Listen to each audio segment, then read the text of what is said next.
Yuunivarsiitiin naannoo Oromiyaa wayita jalqaba hundaa'u dhaabbata leenjiitiif yaadame hooggansaa fi siviil sarvaantota mootummaa naannoo Oromiyaa dandeettii raawwachiisummaa isaanii cimsuuf bara 1988 hundeeffame. Adeemsa keessa garuu bu'a qabeessummaa fi barbaachisummaan dhaabbatichaa dabalaa dhufe. Kun ammoo dhaabbatichas guddisuuf hulaa bane.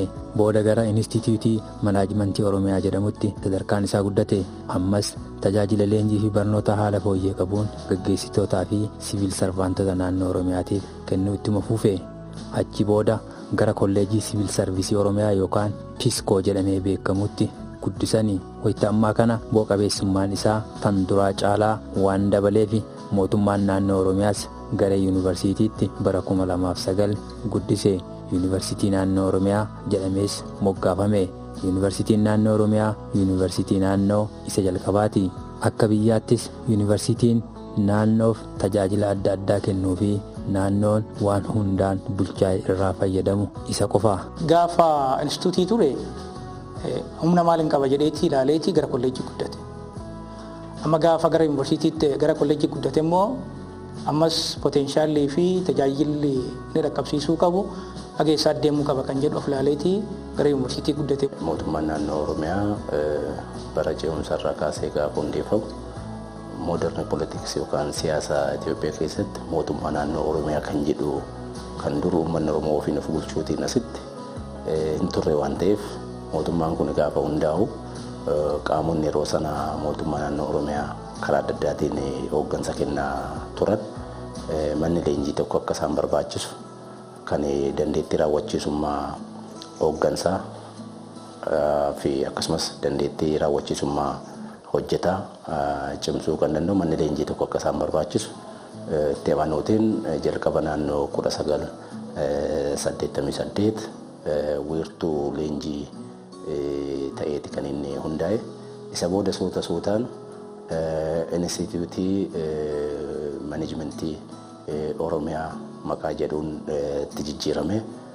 Ammas suutumaan bu'aa agarsiisaa waan dhufeef gara kolleejjii Pabliik Sarvisii Oromiyaatti baay'ee kan beekamu Piskoo jedhamee kan ittiin beekamu gara sanatti guddate. Gara sanatti guddachuurraa kan ka'e kan duraan leenjii gaggabaabaa duwwaa kennaa ture leenjii dheeraa dippiloomaatiin suutaan immoo akkasumas digirii jalqabaatiin akkasumas qorannoo adda addaa gaggeessuutti seenee yeroo dheeraa erga hojjetee booda bara 2009 immoo mootummaan naannoo Oromiyaa gara yuunivarsiitiitti guddisee maqaasaas yuunivarsiitii seena qabeessa waan ta'eef yuunivarsiitii naannoo Oromiyaa jedhee moggaasee. Yuunivarsiitiin naannoo Oromiyaa dandeettii hooggansaa fi hojjettoota mootummaa gama barnootaa leenjii qorannoo fi qo'annoon akkasumas gorsaan utuba. Kun ammoo humna raawwachiisummaa cimaa fi mootummaa cimaa naannoo Oromiyaa akka uumamu gargaara. Saayinsii hooggansaa jechuun namni tokko akkaataa ittiin naamusa gonfatee hawaasa hoogganuu, fedhii hoogganuu, fedhii misoomaa, fedhii dinagdee akkaataa itti hoogganu jecha akkaataa itti nama gurmeessu akkaataa itti dhiibbaa uume galma waloo san biraan nama ga'uu jechuudha. Hooggansi tokko gaafa bakka tokko itti ramadamee hojjetu bakka sana karaa bahiinsa ta'een karaa bu'aa fiduu danda'uun hoogganuu akka danda'utti beekumsaa fi dandeettii bakka sanaaf barbaachisu qabaachuutiin haalota iddoo sana mijataa taasisuudhaan bu'aa iddoo sanarraa barbaadamu akkaataa fiduu itti danda'uuf haala mijeessuu jechuudha. Akaadaamiksiidhaan barsiisuutiin jechuudha akkuma yuunivarsiitii kamiyyuu digirii jalqabaarraa amma dippiloomaa barsiisaa hin jiru digirii jalqabaarraa hanga bara darbee digirii sadaffaa waan jalqabneef hanga PhD'tti barnootaan kenna. Kun hojii keenya waliigalaa keessa barumsi parsantii 16 qabata. Akkasumas leenjii gaggabaaboo humna raawwachiisummaa hooggantoota cimsuu kan danda'u sadarkaa adda addaa irra hooggantoota jiran aanaarra godinarra kan jiran naannoorras kan jiran akkasumas humna raawwachiisummaa pabliik sarvaantii cimsuu leenjii gaggabaabaatiin kan jedhu inni kun waliigalasaa hojii keenya keessaa naannoo parsantii 32 kan qabatudha. Tajaajila gorsaa konsaltansii sarviis kan jennu qorannootiin imaammata adda addaaf kan hojiirra oolu sektoroonni adda addaa hojiirra kan oolfatan qorannoo irratti kan hundaa'e tajaajila gorsaa kennina. Kunis naannoo parsantii akkas 16 akkas qabata. Bara 2014tti yuunivarsiitichi tajaajila isaa daraan akka fooyyessuu fi ammayyeessu akkaadaamii hooggansa mootummaa naannoo Oromiyaatiin walitti makanii hojjettoota ga'oomsuu fi hojiin ragaalee barnootaa fi leenjii sirnaan qindeensuus daraan jajjabeessanii. Bara 2014 yuunivarsiitiin kun bifa addaatiin labsii manni maree mootummaa naannoo Oromiyaa irra deebiidhaan baaseen 232 muraa 2014 irra deebiidhaan kan hundaa'e yeroo kanatti ergama garaagaraa dabalataan kan itti kennan. Jalqabaa inni dursaa hooggansa misoomsuudha. Duraanii akkuma hundi keenya beeknu Oslaa kan jedhamu yookiin immoo Adaamaatti hojjetaa kan ture gara keenyatti gara yuunivarsiitii naannoo Oromiyaatti makamee ergama guddaa fi isa jalqabaa ta'ee hooggansa naannoo Oromiyaa misoomsuun ergama isa tokko ta'ee itti dabalamee jira jechuudha.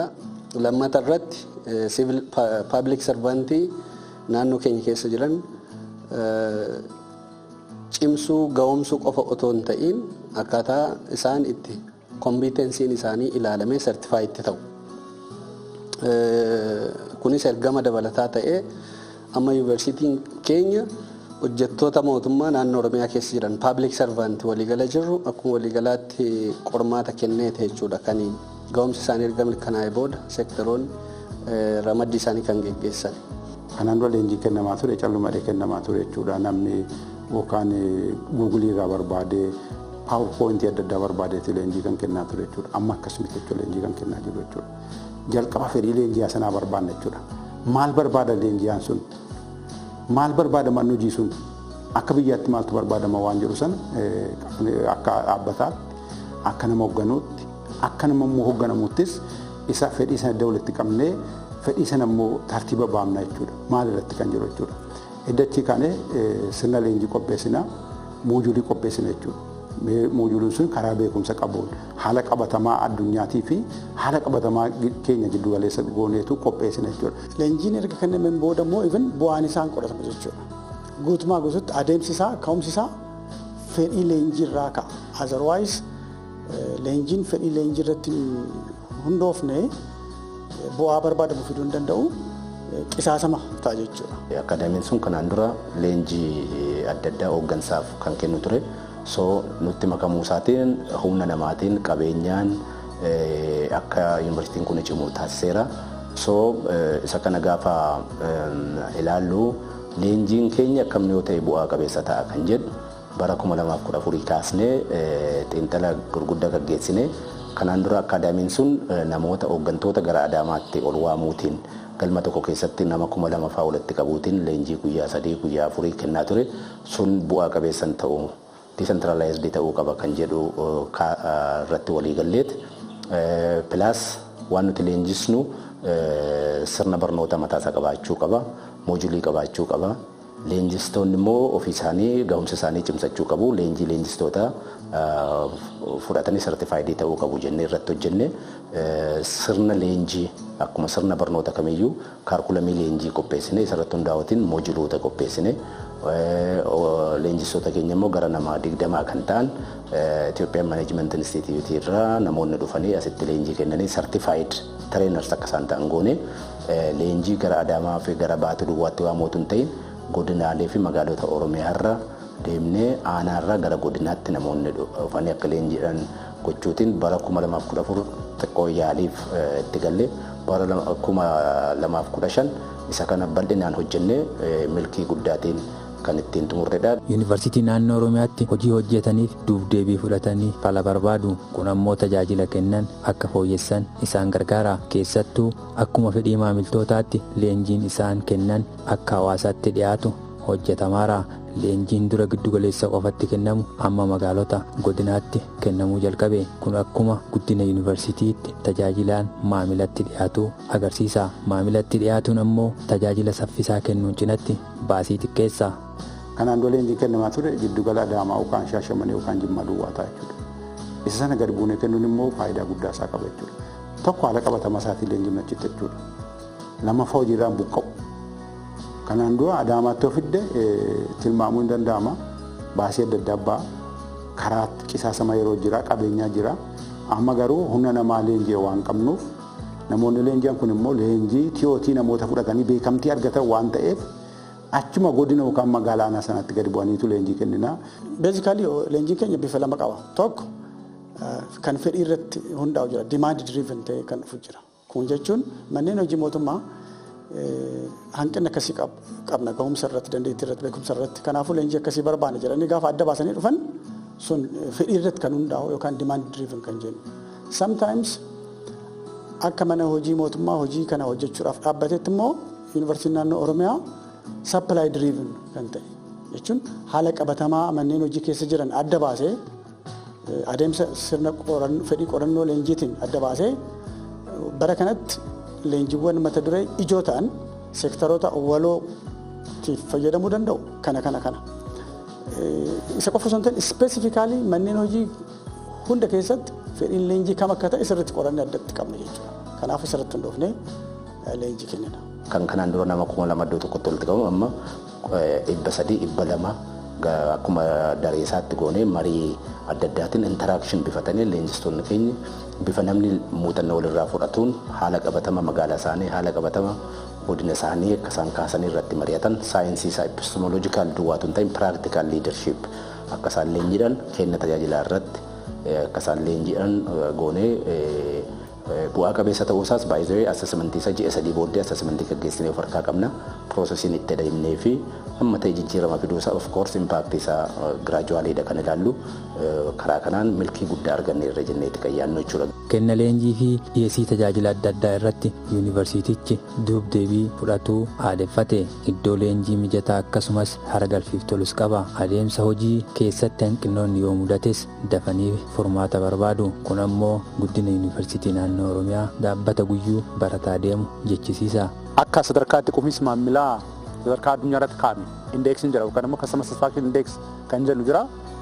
Bu'aan isaa yoo ilaalamu giddugaleessaan harka santaa 75 90 gidduutti waan jiruuf maal agarsiisan inni kun kan jennu ta'e bu'aan isaa kun tootaalii tajaajila barnootaa leenjii qorannoo fi gorsa bara kana yuunivarsiitiin naannoo Oromiyaa kenneen maamilli keenya itti quufinsa kan qabuu fi rakkoo muraasa akka jiru waan nutti agarsiiseef rakkoowwan mul'atan sun adda bahanii achirratti yaadni furmaataa kanuma recommendation kenname karoora hojii bara 2016 keessatti sadarkaa qulqullinatti fooyyoo danda'amu kallattiin kaa'amee jira jechaadha. Leenjiin booddee immoo istaandaardiidha. Yuunivarsiitiin kun istaandaardii isaa eeggatee hojjechaa jira moo tajaajilli inni kennu sun istaandaardii maal qaba akkamitti hojjetaa jira akkaatuma istaandaardii ta'een tajaajila kennaa jira kan jedhu gara daaktara kanatti sakatta'a. Ilaalaan gabaggamaa iddoo rakkoon jiruun fooyyessuuf itti deemaa jechuudha. Wayita hundaa leenjii yeroo kenneen booda duub-deebii fudhanna. Duub-deebii bifa lamaan fudhanna. Tokko dhimma leenjichaa irratti duub-deebiin hin fudhatamu.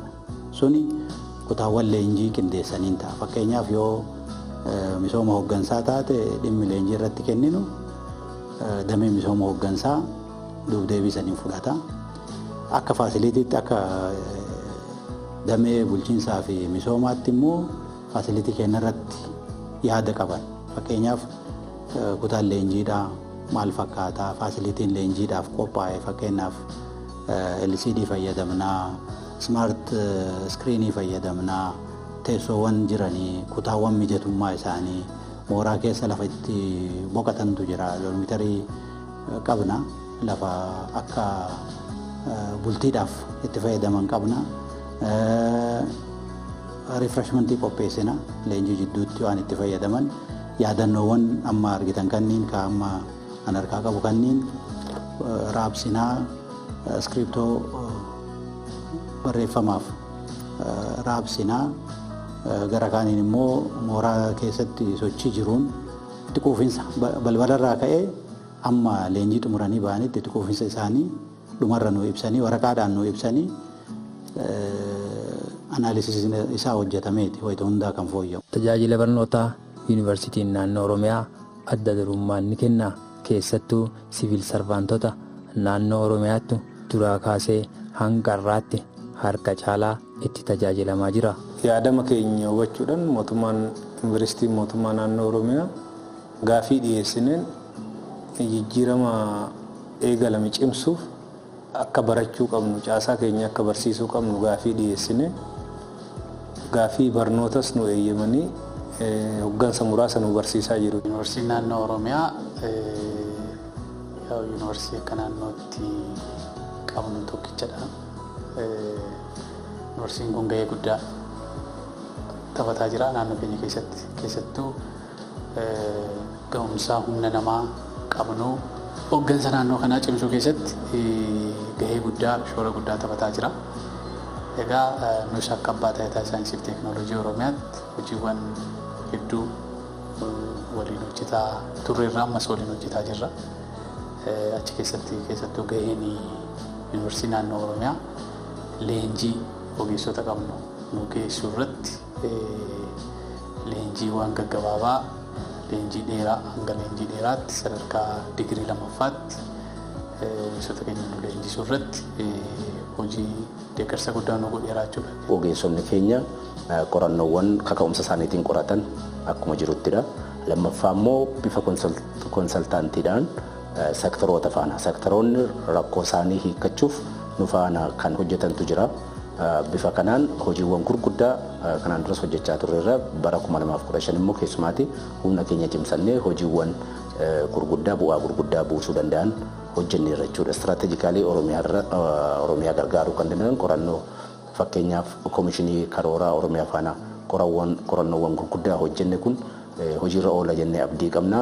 Jijjiirama guddaa kan fidu Oromiyaa keessatti yeroo jalqabaaf dimogiraafik dividend kan jedhu dinagdee jirurraa hawaasni akkamitti fayyadama yookaan walitti dhufeenya hawaasummaaf baay'ina uummataa fi dinagdee jiru kan saayintifikaalii kan ittiin ilaalle qorannoo baay'ee bareedaa tokko akkasumas indastiraal paarkii irrattis qonna magaalaa irrattis koomishinii kana faana taanee kan qoranne bu'aa guddaa kan buusu jenneeti kan ilaallu.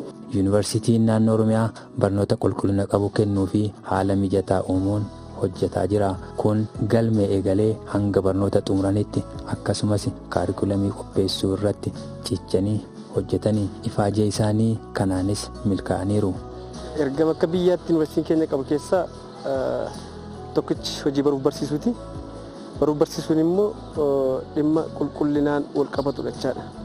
So qulqullinni barnootaa jechuun maal jechuudha jennee qulqullinni barnootaa sadarkaa barnoota suniif taa'e eegsisuu jechuudha. Hojii kana kan nuti hojjennu jechuudha akka walii galaatti jechaadha. Sadarkaa istaandardii barnootaaf taa'een jira isa eegsisuudha jechuudha. Kunis maayiraatii qaba. Sadarkaa galmee irratti istaandardiin barnootaaf taa'e maayini. Sadarkaa galmee irratti ministeerri barnoota istaandardii mataa isaa hin baasa. Isa hordofamaa jedhamoo hin jiru kan jedhu. Lammaffaa sadarkaa koorsii irratti koorsii daree barsiifamuu irratti istaandardii mataa danda'e ni qabaata waan ta'eef jechaadha. So koorsiin kun istaandardii taa'een kaarikulamii isaaf bocameen kennamaa jedhamoo hin jiru kan jedhu istaandardii isaa kanneen eegsisuudha. Dabalataan dhimmoota sadarkaa daree barnootaatti qulqullinni barnoota wal qabata waan ta'eef jechaadha. Sadarkaa daree barnootaatti sadarkaa dipaartimentiitti so dhimmoota kanaa wal qabatan istaandardiiwwan taa'e istaandardii isaatii eegee hojjetamaa jira hin jiru kan jedhu kanneen istaandardii barnoota eegsisu jechaadha. Gaheen guddaa fi hojii guddaan qulqullina barnootaa. Qulqullina barnootaa irratti baay'ina caalaa qulqullina irratti xiyyeeffannee akkuma akka biyyattiittis kallattiin qulqullinaan kennamaa jiru waan ta'eef gama keenyaanis barnoonni kennamuu qulqullinatti xiyyeeffatee faasilitiin barnootaaf barbaachisu qindaa'ee akka itti deemu karoora keenya keessa jira jechuudha. Sagantaa PhD'dhaanis akkasuma sagantaawwan nuti seneetiidhaan approve goosisnee hojiitti gashinee bara baranaa kana hojii jalqabe ni jira. Tokko PhD in Leadership and Management Studies jedhama. Inni lammaffaa Development Studies, PhD in Development Studies jenna. Kanuma keessatti specializationii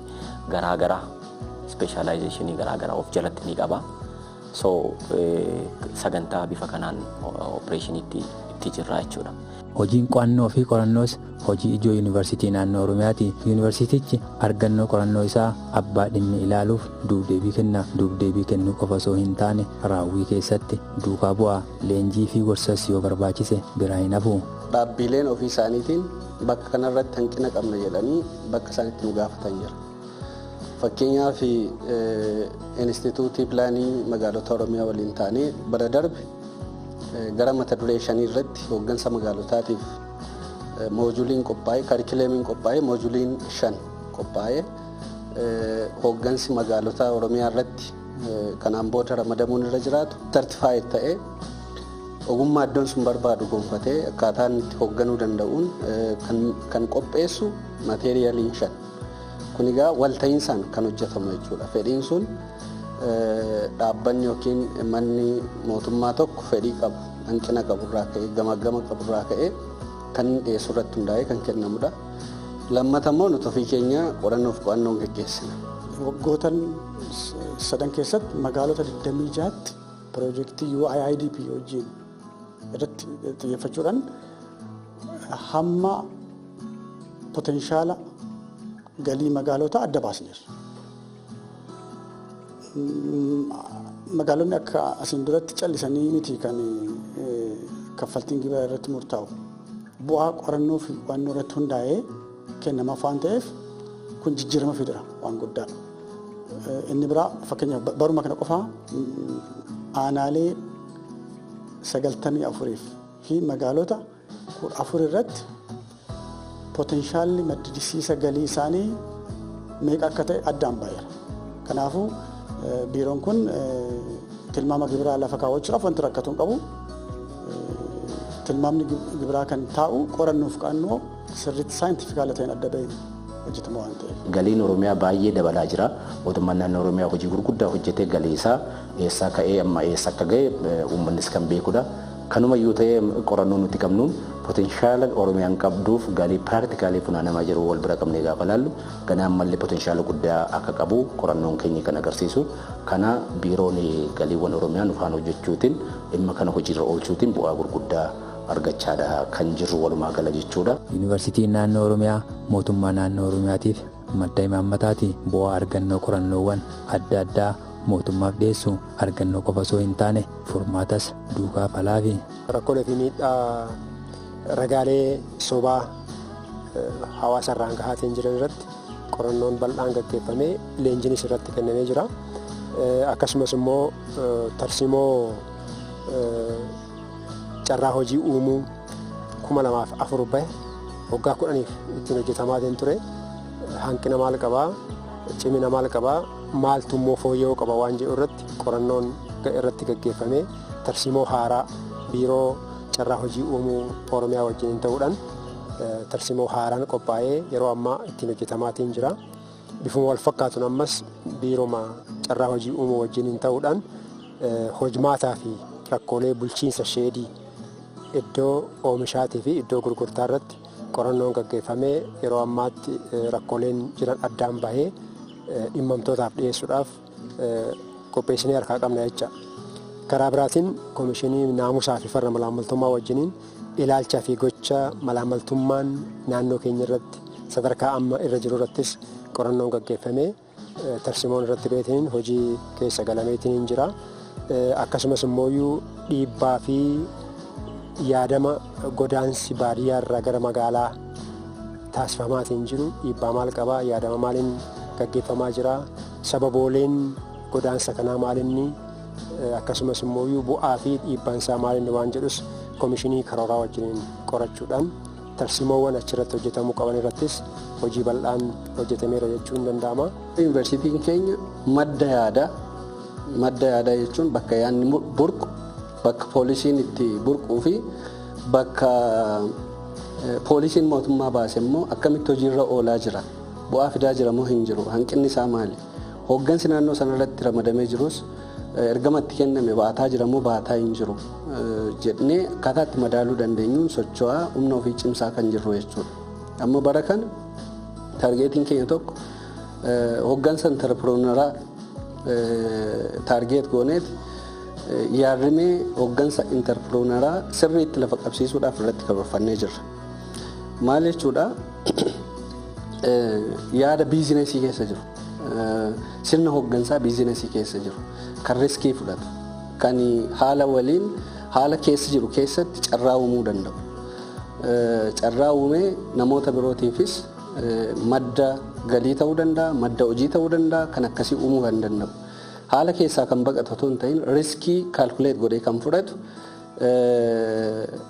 fi yaadota maddisiisuu kan danda'u hoggansa akkasii Oromiyaan qabaachuu qabdi kan jedhurraa kaaneeti yaadama entrepreneur leadership jedhu kana sirriitti lafa qabsiisuudhaaf amma tokko taargeet goonee jirra jechuudha.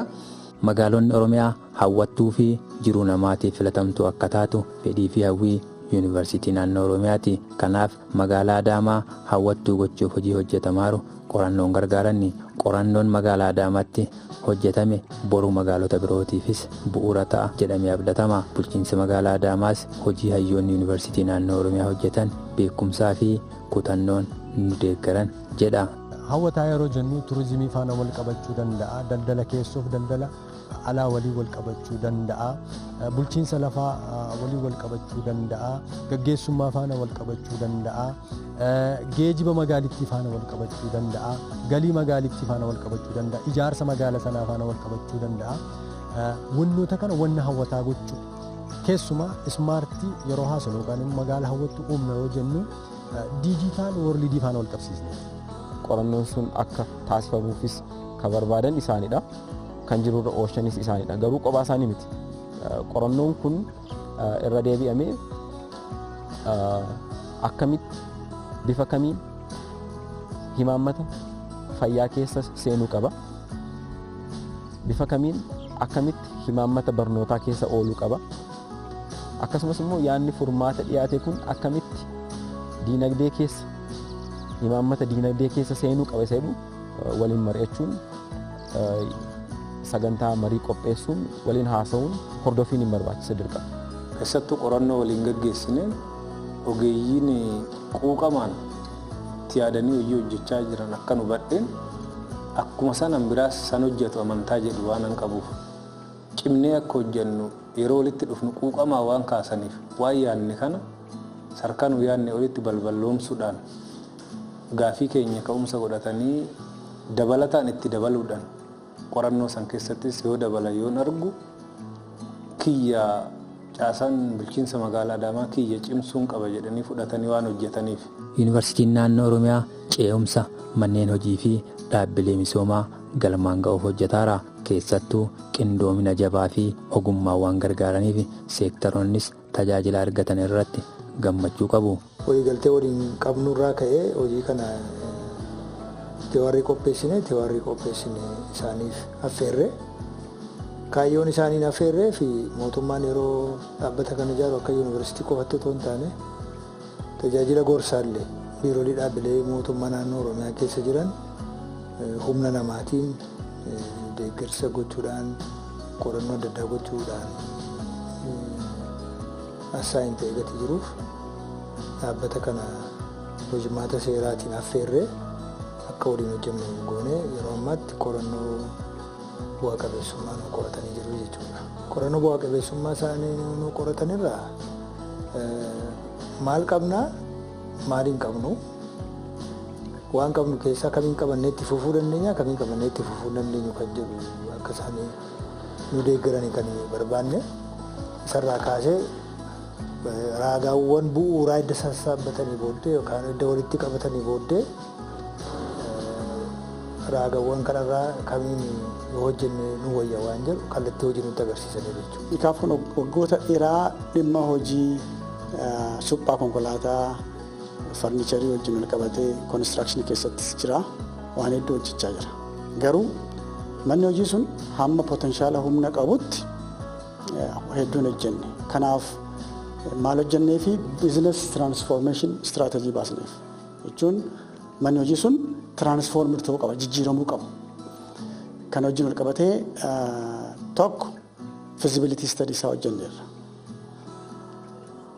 Lammaffaa biizinesiin fizibil ta'e adda baheetiin eessa gahuu akka qabu gurmaa'insi isaa sirriitti hojjetameera. Karoorri tarsimoo illee sirriitti hojjetameera jechuudha. Oomishni tokko gara biyya alaatti yommuu ergamu biraandii mataa isaatiin lafa bakka oomishame ta'uu danda'a. Yeroo sana qabatee deemu gabaan inni qabaatu olaanaa waan ta'uuf sanarratti hudhaa guddaa jennee nus waan yaadneef sana qorannoodhaan hudhaa biraandiingii oomisha naannoo keenyaa oomisha 4 adda baafnee kan damma, buna, qamadii fi avokaadoo irratti rakkoo biraandiingii inni qabu maali kan jedhu yuunivarsiitii naannoo Oromiyaa waliin qorannoo bal'aa gaggeessaa jira jechuudha. Karaa yuunivarsiitii sanaa qorannoo bal'aan gaggeeffamaa jira. Egaa yuunivarsiitiin kun kaayyoonni itti hundaa'e keessaa inni tokko rakkoo naannoo keenya keessa jiru qorannoodhaan adda baasuudha waan ta'eef kan ammoo nus akka mana hojiitti utuu dhimmi kun qoratamee adda bahee oomishaa fi oomishtummaa keenya dabaluurra darbee adargii keenya irratti illee shoora guddaa taphatanii waan yaadneef. Oomishni kun biraandiin isaa beekamu. So biraandiing irratti yoo biraandii ta'ee addunyaa irratti gabaa irratti sirriitti gurguramuun sirriitti beekamuun barbaachisaa waan ta'eef isa adda baasanii wanti hojjennee jira jechuudha. Galteewwan qulqullina barnootaa leenjii fi qorannoo fooyyessuuf gargaaran keessaa manni kitaabaa isa tokko.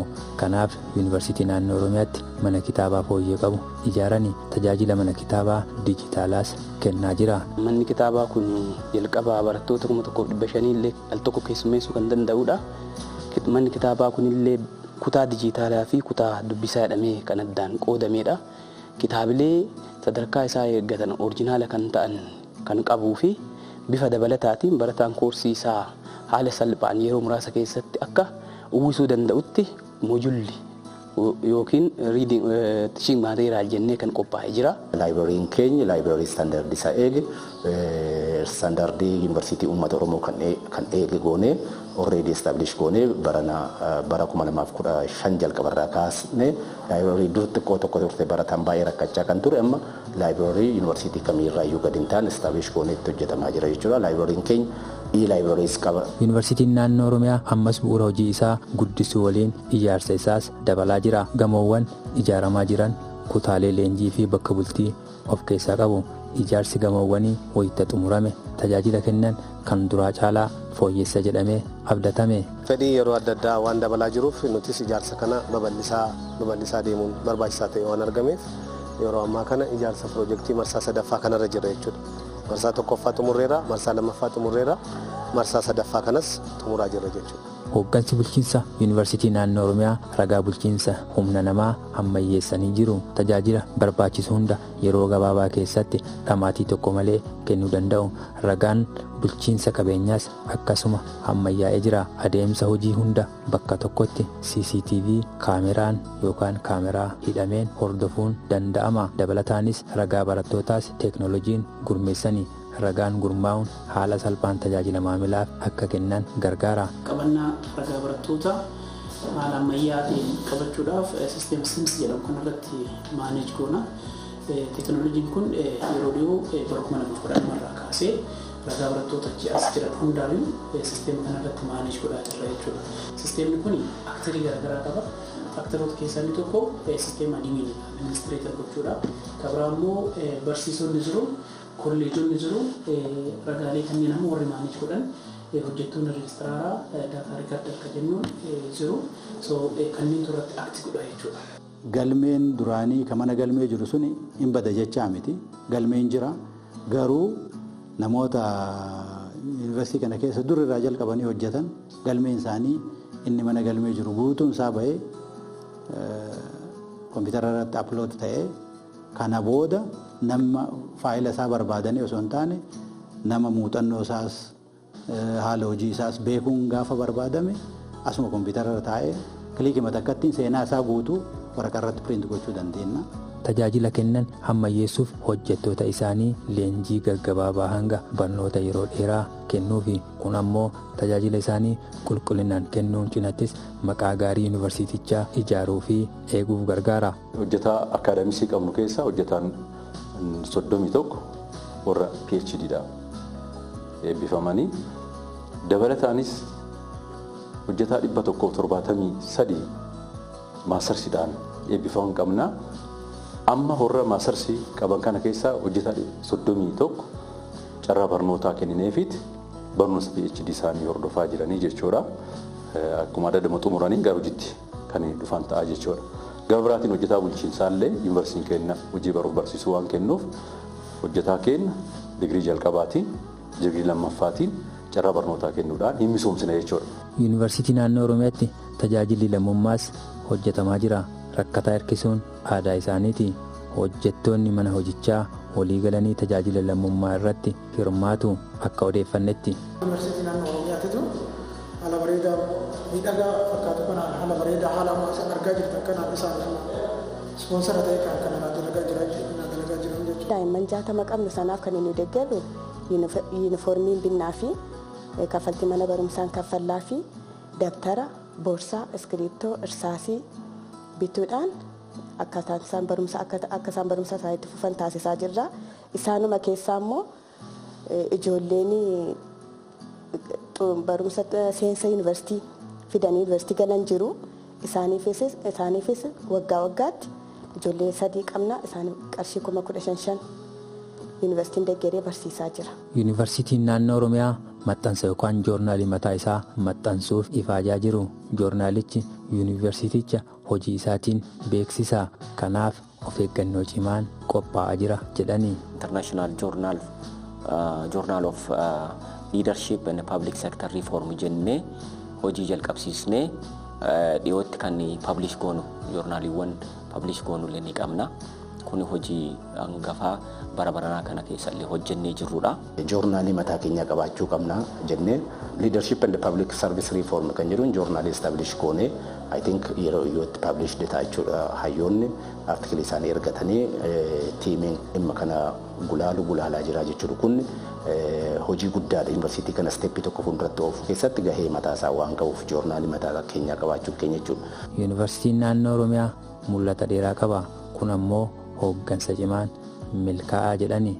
Gaheen keenya hojiin ijoon keenya nuti hojjennu ergama yuunivarsiitichaa keessatti qulqullina barnootaa, leenjii, tajaajila gorsaa, qo'annoof qorannoo fi akkasumas immoo tajaajila lammummaa fi tajaajila hawaasummaa yuunivarsiitiin keenya kennu akkaataa barbaachisaa ta'e ergama dhaabbatichaa yookaan mirgoota yuunivarsiitii keenyaa mirkaneessuudhaaf bu'aa irraa eeggamu sana kennuudhaaf imaammata hin baasna. Biyya keenya guddisnee mul'achuudha. Itoophiyaadhaaf kontribiut goona jechaadha. Kanaaf kanarra akka biyyi geettuuf kanarra akka naannoon geettuuf nuyi wanni kaayyeffannee deemaa jiru tokkoffaa hojiiwwan hojjetaman kanneen akka gaariitti faasilitii isaanii guunnee dhimmoota barbaachisaa amma fakkeenyaaf wantoonni amma jalqabnee jiran. Akkuma bakka tokko tokkotti argitan mooraa keessatti nageenyummaa nama mooraa kana keessa jiru eeguudhaaf kaameraawwan mooraa keessa diriirsinee jirra. Teekinooloojiitti fayyadamaa jirra jechaadha. Ammas ga'aa miti bara kanatti immoo guutuu mooraadhaa dhibbatti waliin geenna jennee deemna. Qabeenya humna namaallee dijitaalaayiz godhaa jirra. Hooggansi yuunivarsiitii naannoo Oromiyaa mul'ata isaa milkeessuuf cichee hojjetaa jira. Kun ammoo kan dhugoomu ifaajee isaaniitiin cinatti hunduu yoo tumsee fi kanaaf koottaa waliin hojjennee Oromiyaa guddisna jedhani. Yuunivarsiitiin naannoo Oromiyaa anaaf dilboo tokko fudhaa jechuudha. Naannoo kanaaf dilboo yookiin aseetii guddaa uummanni kun qabu. Yuunivarsiitiin naannoo Oromiyaa yeroo ammaa kana keessatti yeroo hunda caalaa bifa gurmaa'insaan humna namaatiin sirna hojiitiin qophaa'inaan gaggeessummaadhaan cimee jira. Kanaaf seektaroonni mootummaa qaamonni adda addaa yuunivarsiitii kana wajjin hojjechuudhaaf fedhiin isaanii akka dabaluu fi nu wajjin dhufanii akka hojjetan dhaamsa dabarsaa kottaa waliin hojjenna. Faasilitii leenjiif ta'u kompiitaraan kan deeggarame qabna waan ta'eef leenjii adda addaa nu biratti fayyadamaa. Ogeessota gahumsa qabanis baay'ee qabna waan ta'eef nu biratti fayyadamaa kan jedhu dhaamsa dabarfachuun barbaada.